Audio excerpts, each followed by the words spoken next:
Waa'ee mana barnootaa alhamdulillahi walitti deebinee tuqaa takkaan malee bara lakkaawwanne isaatu nuuf kannee fayyaaduma hin qabne galata galfachuu akka hin daganne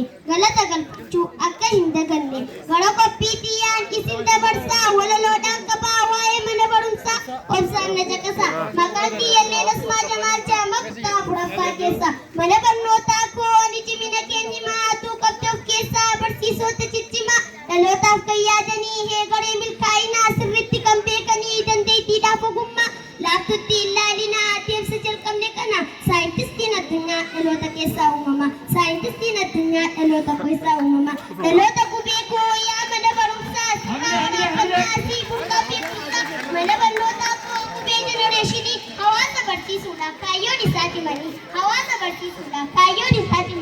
waa'ee dhaloota koo hoggaan isiif ibsu waa'ee tuutu jira waan nu gammachiisu gufuu wallaalummaa kan nurraa buqqisu hunda barsiisuudhaan isa kan nu boonsu dhalootaatti boruu qaree kun qopheessu dhaloota ni qabna kunoo kan nu boonsu dhaabaa jaadaa jennee si keessa barannee naamusa gaariidhaan si keessa guddannee yoomuu siin dhaadannaa abdii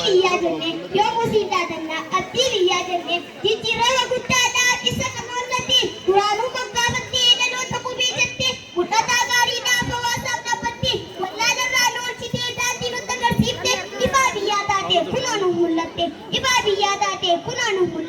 dhaloonni qubee dhaloota ifaa hunda barsiisaa yoom daa'ima qofa burqaa beekumsaa barnoota isaa hin yuquufa arrallee isin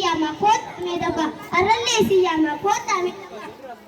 mana barnootaa koo abshiin ni bal'attaa yeroo dhiyoo keessatti arguudhaaf jiraattaa olii gad facaafattee damiidhas bal'ifattaa fooqiidhas ni ijaarrattaa dhalootaa baqaaltee tolaaf roogatti goota hiyyummaaf wallaalarraa sammuu bilisa baaftaa olmaa daa'immaniirraa boori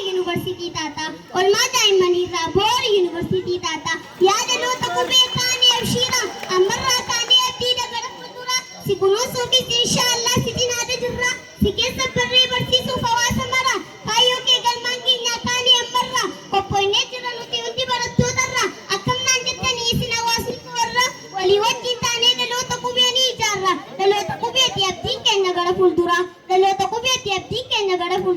walaloon xiyyaasa sirra dhaabbatti waan na dhageeffataniif guddaa galatoomaa.